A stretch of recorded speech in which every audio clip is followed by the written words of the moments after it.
What we have here today is 1936 Olympia 8 typewriter. This particular model, I believe, it's never been imported to the United States, but I might be wrong. But just by the reason of it's very rare machine, and you can still get this particular one on eBay, which is from a foreign country in a European country.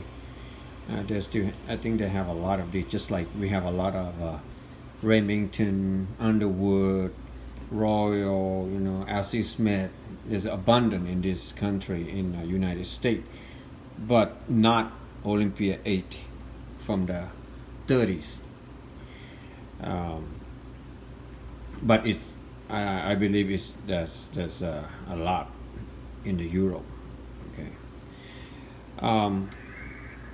I've been looking for this model for a long time, and I'm just happened to be lucky to get a hold of one right here.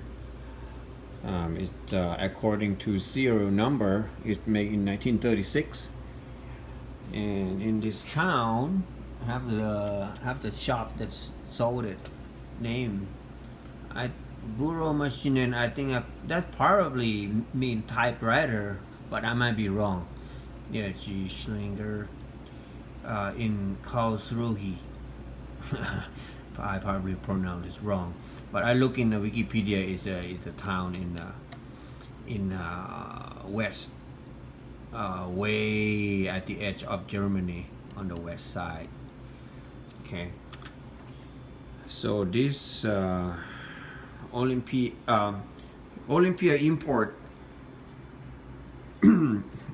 all its machine to the United States after World War II. Like in the 50s, we have Olympia SG1 standard machine, big one, the big one, SG1, and then the famous Olympia SM portable, SM9, SM7,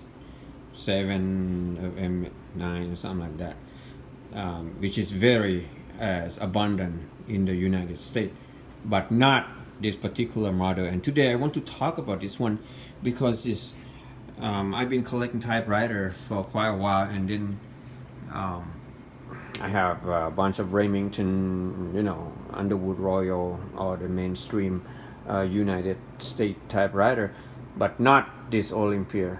Okay, I mean, I have a lot of Olympia, but post-war Olympia, not pre-war Olympia. So this machine, particular machine, is in a Nazi German era, okay, 1936, when Hitler was in at his peak of his power.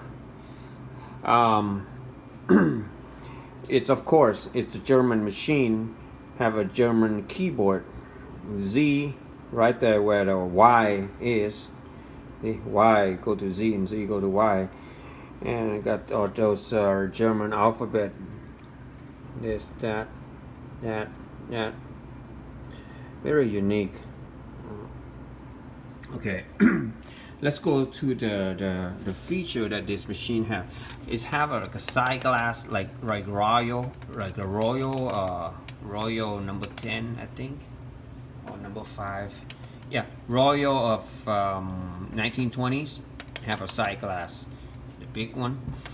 And this one, I think, I don't feel like a glass. I feel like it's a plastic, but I might be wrong. And look at that ribbon. So unconventional. Used to be one right here, one right here. No, sir, this one is like on the side. And this particular machine, it's so many things, so many nuance, so many features, so many things that I never seen before in typewriter. Look at that.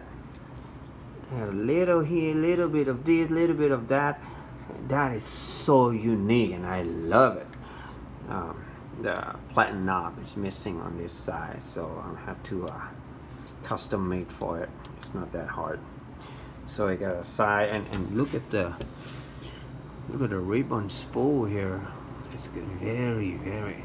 You just take this one out and just pull the ribbon out, and put this one in there. Got a lock right here, like so, and it got more.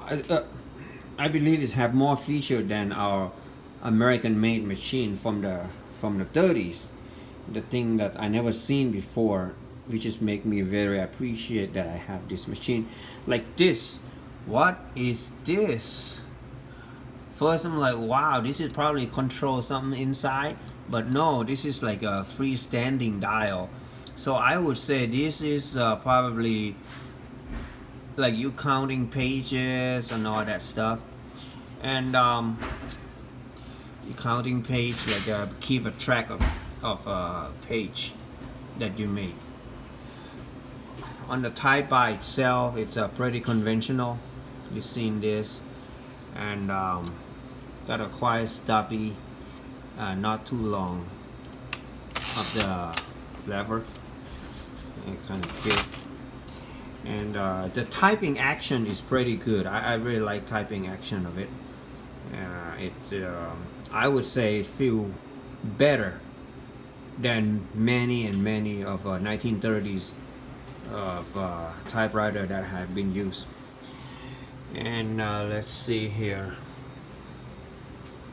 Look at that. Look at the detail that this machine has. The extra thing. I would like to say this machine have many extra things. Look like it. Look at it. The name on a paper table here. See that there's a different piece of metal that strapped to the back plate here. I mean, they don't have to do this. They can just paint it, you know, paint the name Olympia.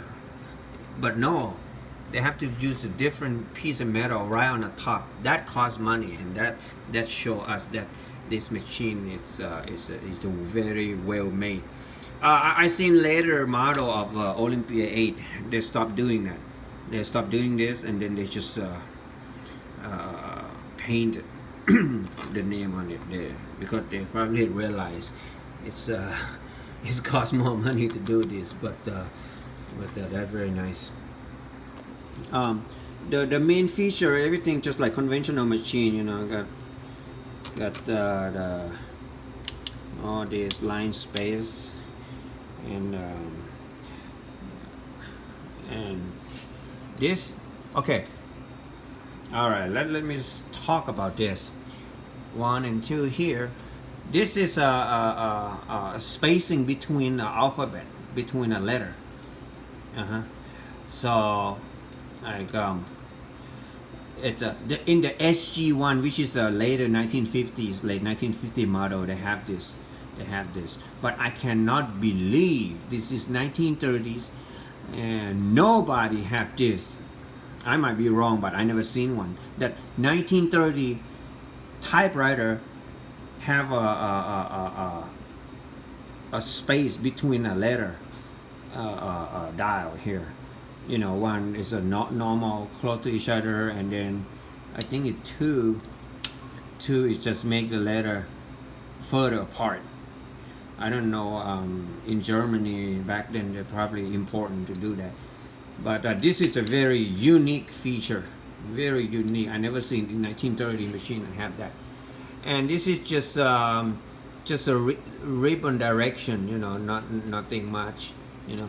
So this lever right here stop the ribbon.